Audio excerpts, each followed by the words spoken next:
quero aproveitar para novamente agradecer o convite, a Cristiane, a Inês, né, por me convidarem a participar, abordando novamente aí esse tema de gestão dos programas institucionais de biossegurança, que eu chamaria simplesmente de gerenciamento de riscos, né? E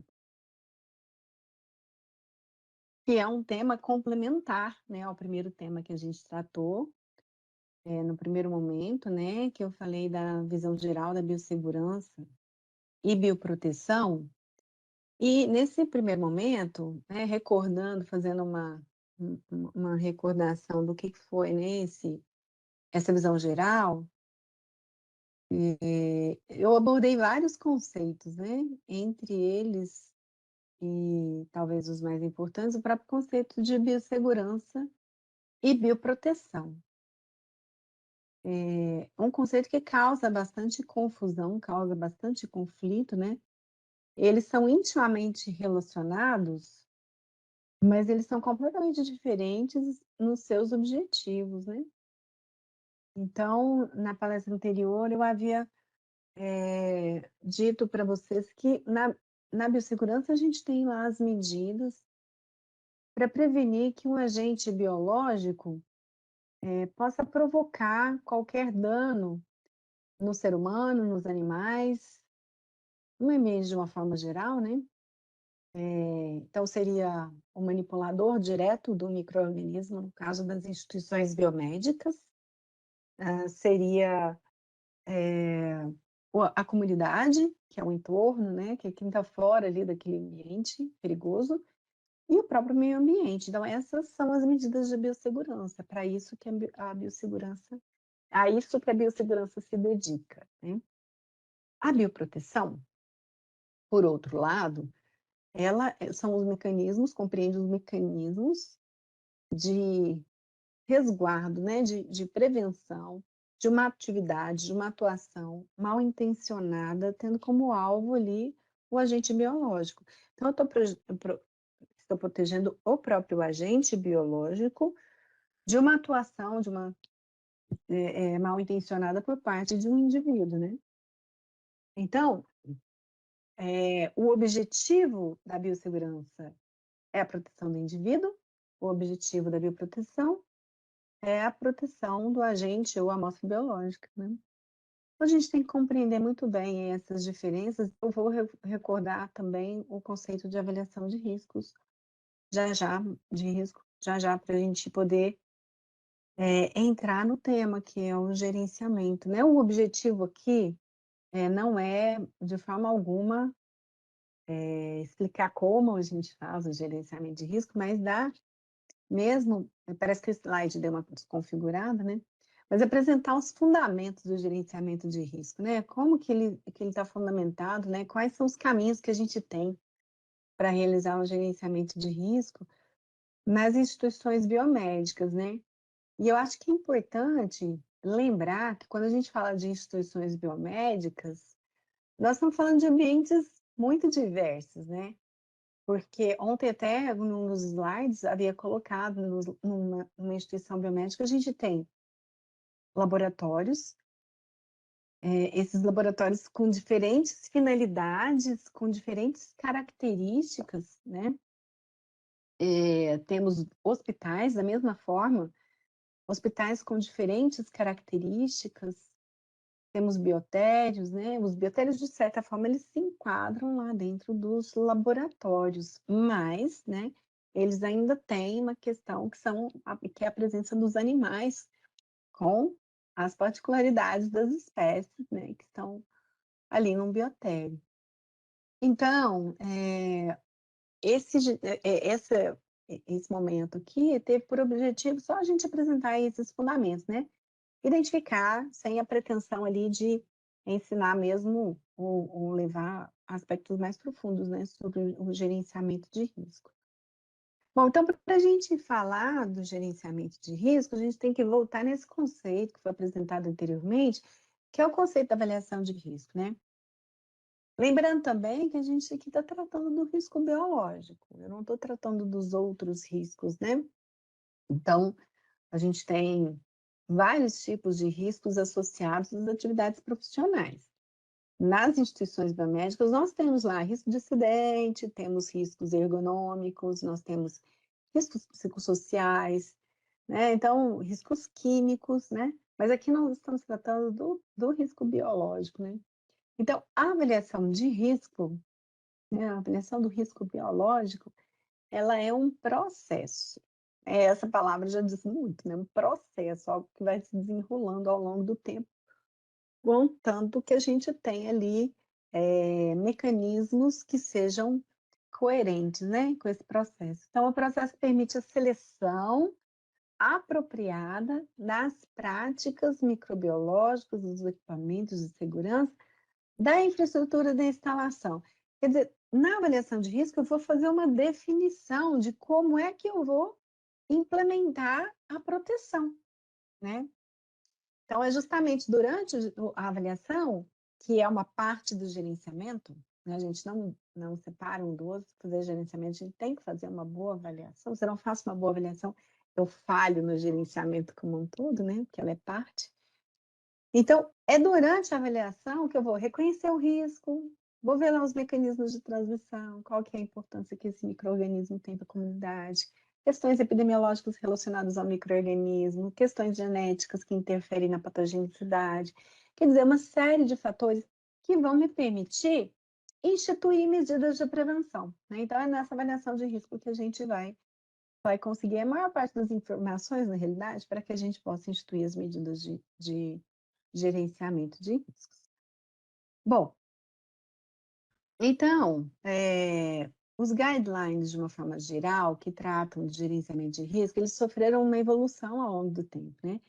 Culminando aí com a norma ISO 35001, do ano de 2019, que ela tem como escopo aí, ó, definir um processo para identificar, avaliar, controlar, monitorar os riscos associados a materiais biológicos perigosos. É um documento aplicável a qualquer laboratório ou outra organização que trabalhe, armazene, transporte ou descarte materiais biológicos perigosos, tendo como objetivo completar as normas internacionais existentes para laboratórios, né?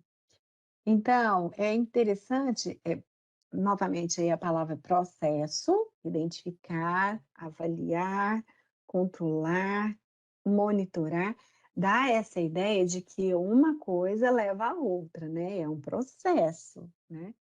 Quer dizer, se uma falha, a tendência ou a probabilidade muito alta, né, é que todos vão falhar, né? E esse documento destinado a uma organização que trabalha, que armazena, que transporta e descarta material biológico perigoso, materiais biológicos perigosos. É muito interessante isso, que eu, de repente, posso trabalhar numa organização que trabalha bem, que armazena bem, mas que na hora de fazer o descarte do material biológico, não descarta da forma adequada, né? Na hora de fazer lá na frente, quando vai fazer o gerenciamento de resíduo, não faz o gerenciamento de resíduo da forma adequada. E isso é falhar no processo, né? Então, ela é destinada a todas essas organizações. Entram aí, novamente, né, os laboratórios, né, os biotérios, os hospitais, nos seus diferentes níveis, né?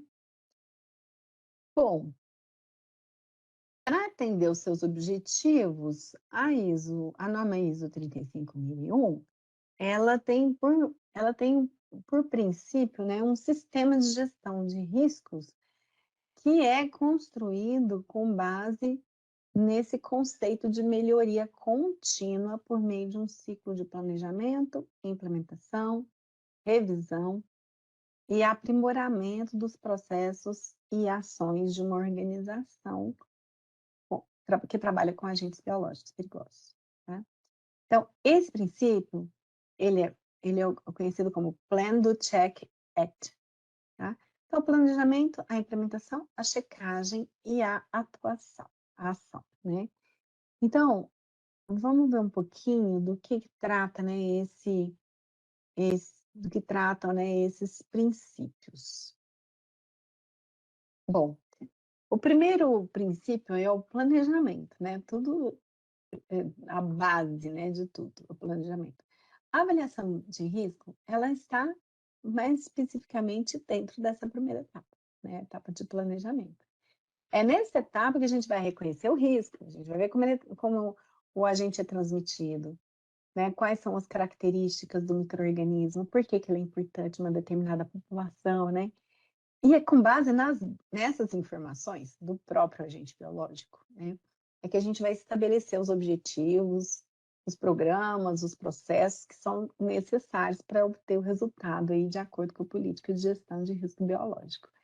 Então, essa etapa, né, como eu disse para vocês, processo, né, todas as etapas elas são fundamentais. Essa etapa, ela é uma etapa base que ela vai determinar quais são os mecanismos que vão ser utilizados para o gerenciamento, né. Então, eu reconheço o risco, que é o agente biológico, eu mensuro quanto ele é um risco, né, qual a importância que ele tem enquanto risco.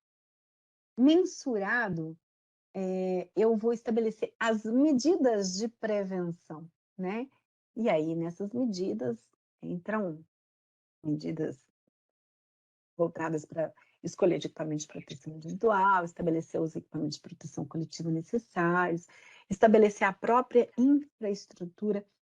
Então, nessa etapa de planejamento, é muito importante a gente entender que o gerenciamento, a gente não faz sozinho, né? Nessa etapa de planejamento, a gente precisa contar com a colaboração de outros profissionais, né? De outros olhares, né? Um exemplo disso, né, uns dias atrás tive um laboratório, chama Laboratório de Nanotecnologia, nesse laboratório a gente tem vários equipamentos ligados em rede, né, e eu contei com o olhar atento, né, de uma pessoa que é formada nessa, né, com esse objetivo. Ele é gestor na área de TI, né. Então, nós fomos juntos para ver qual era o risco que existia ali de um vazamento de dados. Está bem dentro aqui do tema do seminário, né, que é saber bioproteção. Então, essa etapa de planejamento, a gente precisa para fazer uma boa biossegurança, para fazer bioproteção, a gente tem que ser humilde, né, a gente tem que falar assim: "Eu nessa parte, eu preciso contar com a colaboração, com, né, a participação de um outro profissional, pessoa que conheça da área, que possa completar o meu conhecimento", né. Então, tudo isso depende do planejamento, está dentro do planejamento, né. E é lógico, né, se eu não planejo bem, eu não implemento, eu não faço nada mais, né. Então, a segunda etapa aí é a etapa da implementação, é o fazer, né, é o momento que eu vou colocar em prática as ações que foram planejadas. Então, por exemplo, procedimentos operacionais padrão, eu fiz os procedimentos, elaborei os procedimentos operacionais padrão na etapa de planejamento. Mas eu vou implementar e vou dar treinamento para procedimentos operacionais padrão na segunda fase, que é a fase do, né, o fazer, né, o implementar. Então é uma fase operacional, né, agora vamos botar tudo aquilo que a gente planejou em prática. E aí, nesse momento, é muito interessante, a gente vai ver o que funciona, o que não funciona, e o que está bem, o que não está bem, né, o que pode melhorar. Aí já nessa fase a gente já consegue ter uma visão dinâmica aí do que vai funcionar e o que eu já preciso modificar daí no começo, né. A terceira etapa é a etapa da verificação, né. Essa etapa ela é uma etapa, fundamental, né, como as outras, tô aqui falando que é tudo fundamental. Enfim, mas essa etapa de verificação, é nessa etapa que eu vou reconhecer em quais pontos, né, em quais pontos eu preciso atuar, né, que vai dar origem ao quarto pilar, ao quarto princípio aí, né, que é o ACT, né. Então, é nessa etapa. Então, nessa etapa, eu vou monitorar, eu vou me pautar pelos resultados, né. Então, é nessa etapa que eu vou observando os resultados, verificar o que está indo bem e o que que não está indo bem. Agora tem uma coisa, gente, é muito interessante a gente observar, às vezes eu vou visitar laboratório, E aí eu chego no laboratório, a gente pega a parte documental do laboratório, e eu peço sempre livro de notificação de acidentes. Para mim, ele é um parâmetro fantástico, maravilhoso, né? De como é que o laboratório está indo com relação ao gerenciamento de risco, né? Eu acho básico, né? A gente tem o, o livro de notificação, ele precisa ser sempre atualizado, né? Então, ali, se o livro de notificação me traz um resultado negativo acontecido há 1 ano atrás, há 5 meses atrás, como é que a gente pode aceitar que nenhum incidente, por pequeno que fosse, não tenha ocorrido nas últimas 2 semanas, né? Dificilmente, dificilmente. Sempre tem alguma coisa que acontece, né? E aí a gente começa a observar uma falha em termos de comunicação de incidentes, né? E isso é muito sério, né? Porque a gente deixa de reconhecer e de dar importância para o incidente, por pequeno que ele seja, né?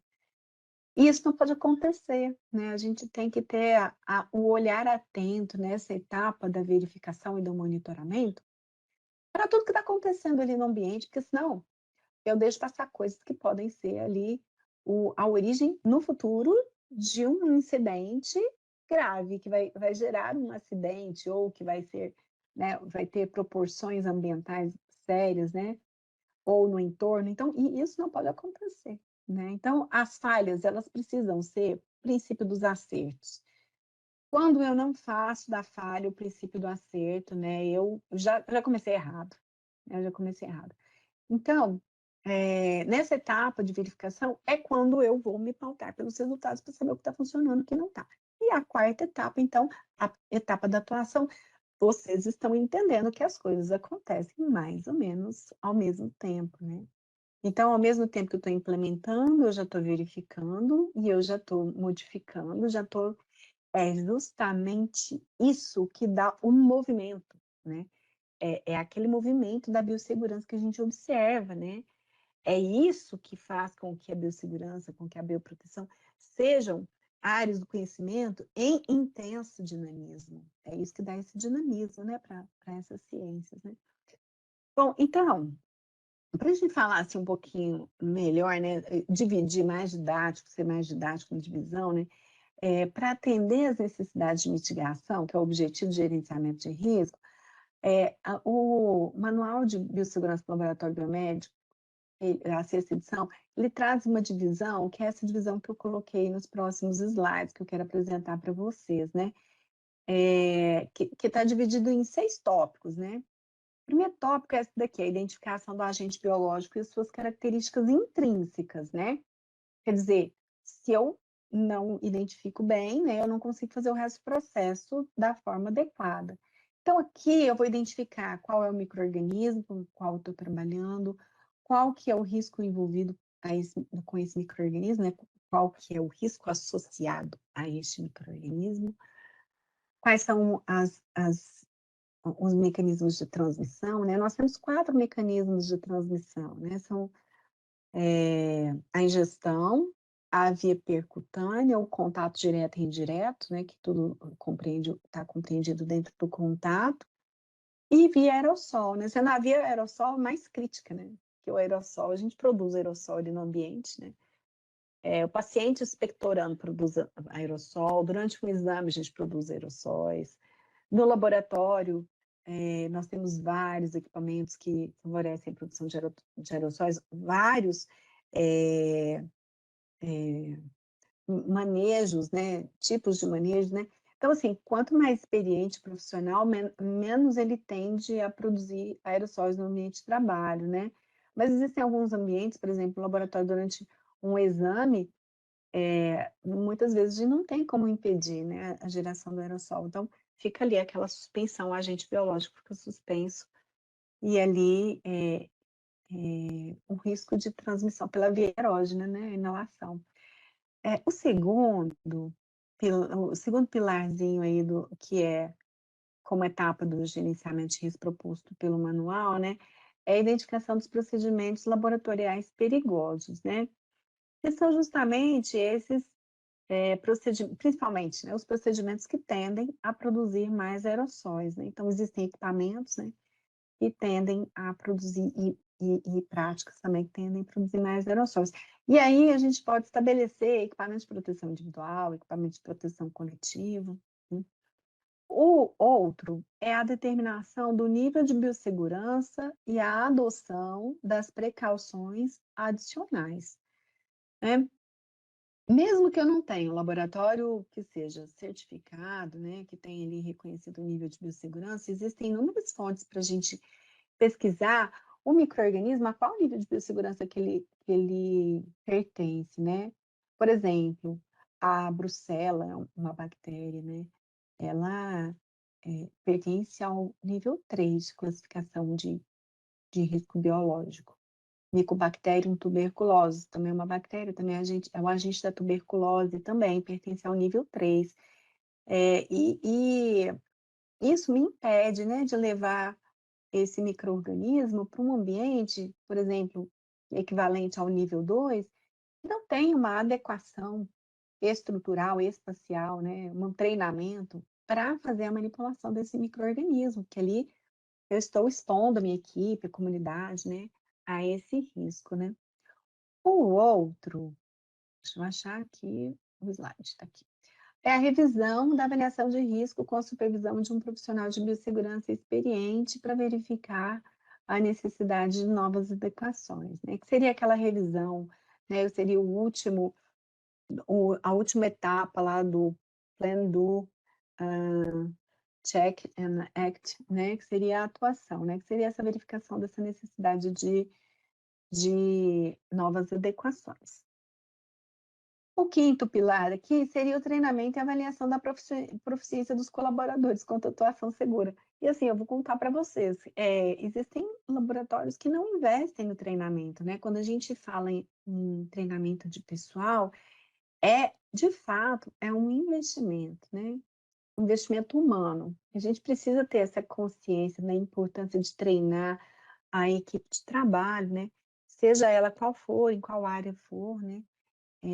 Para fazer um bom gerenciamento de risco. E a última é a reavaliação das medidas de gerenciamento de risco com regularidade, né, para identificar a necessidade de adequações. Então, baseando nesses fundamentos, a gente consegue ter uma visão assim clara, né, das necessidades de um ambiente de trabalho, seja ele um laboratório, independente do nível ao qual ele pertence, né, mas a gente consegue ter uma ideia clara do que deve ser feito para a gente fazer gerenciamento do risco biológico, né.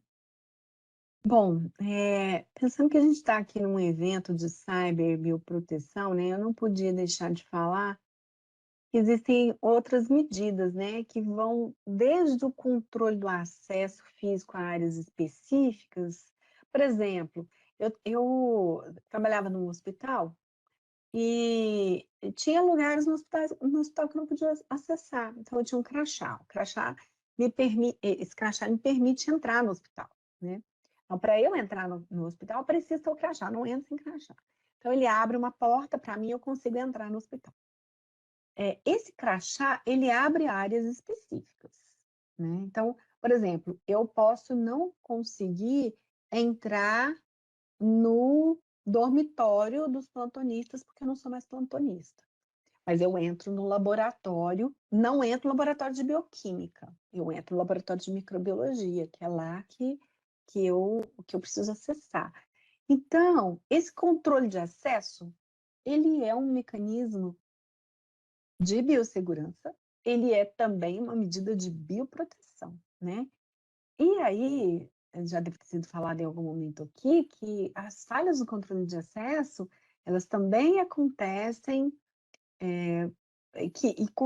podem constituir um risco aí, para cibernético, né. Quer dizer, quando eu quebro, né, essa barreira, eu estou expondo meu material, estou me expondo também ali a vários riscos, incluindo ao risco biológico, né.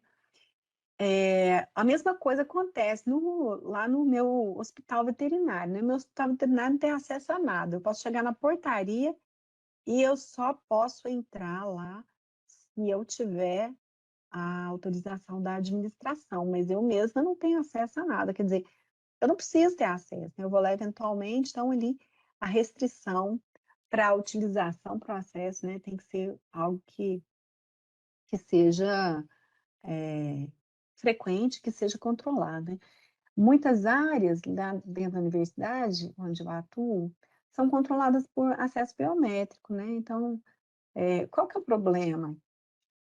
A biometria, ela tem lá uma manutenção, né, o equipamento falha, você não entra, né, você não entra dentro do ambiente, então, você tem que ter manutenção, tá, além de você escolher qual é o mecanismo de controle de acesso que você vai ter que escolher o mecanismo que você tem de dar manutenção naquele mecanismo, né, então, eu não posso de repente comprar lá um leitor de íris, de repente não tem manutenção, não tem contrato, né, as universidades federais de uma forma geral, elas sofrem com isso, né, a gente tem essa realidade, né, que a gente muitas vezes não consegue dar manutenção aí nos nossos equipamentos, né, o que que a gente escolheu ali para ser um controle de acesso, né.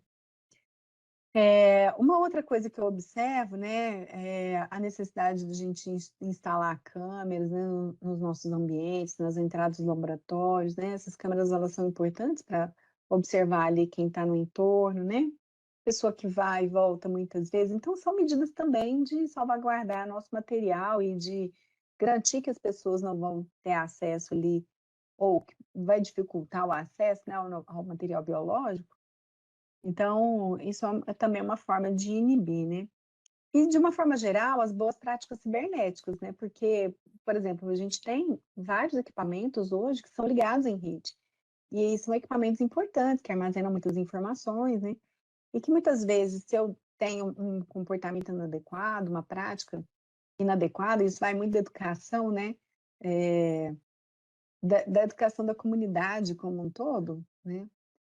Então, se eu tenho ali um vírus, alguma coisa ali que vai expor meus dados, né, quer dizer, eu estou expondo algo que é valioso, né, então a gente tem que procurar dentro das nossas áreas de trabalho também, tudo que tem valor, né, que pode ser de interesse para alguém, né, alguém tem interesse em ter acesso àquilo, né.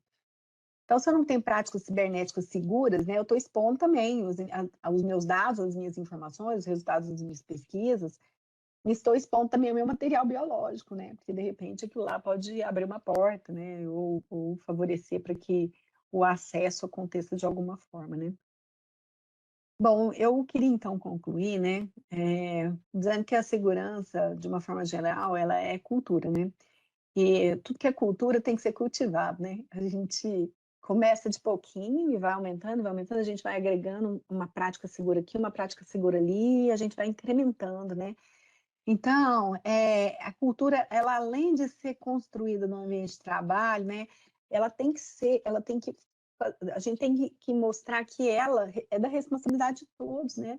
Não adianta eu ter uma cultura segura no ambiente de trabalho e o meu colega não ter, né, os alunos dos meus colegas não terem, né. Então, isso depende de um planejamento estratégico e a gente fecha um contrato entre a equipe, né, somos nós, né. Então, neste laboratório, nós nos comprometemos a ter, né, seguir um plano de gerenciamento que vai levar ao sucesso, né, da equipe, né, dos processos, né, e que depende realmente desse compromisso que cada um vai assumindo com relação ao gerenciamento de risco.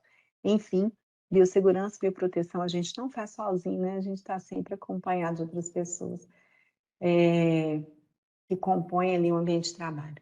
Eu quero novamente agradecer, eu espero que eu possa ter contribuído de alguma forma com o workshop das meninas, né, da Inês e da Cristiane, agradecer aí a oportunidade de participar, tá bom?